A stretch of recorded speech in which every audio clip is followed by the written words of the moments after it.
নমস্কার, welcome to my channel Soumishil Shri Shri Radhakrishna Gopal Shrimad Bhagavad Gita.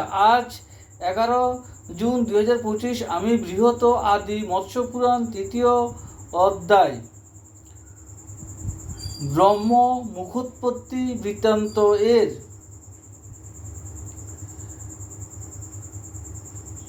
17 পৃষ্ঠার কিছু অংশ পাঠ করছি। শ্রী শ্রী মৎস্য পুরাণ কি জয়, শ্রী শ্রী রাধাকৃষ্ণ গোপাল শ্রীমদ ভগবদ গীতা কি জয়। রাধাকৃষ্ণ রাধাকৃষ্ণ রাধাকৃষ্ণ।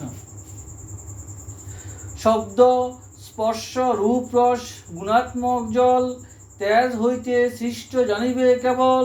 শব্দ স্পর্শ রূপ রস গন্ধ গুণে মাটি জল হইতে জাত জানিবে খাঁটি।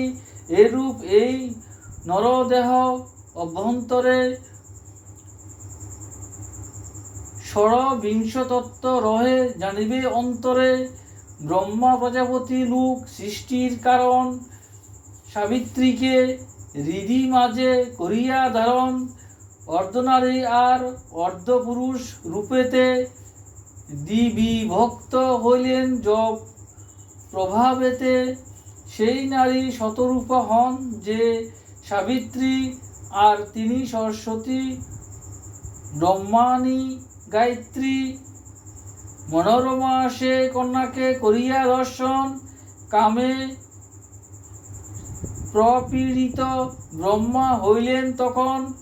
বশিষ্ঠ প্রমুখ যত তপোধনগণ তাহাকে ভাগিনী বলি কইল সম্বোধন।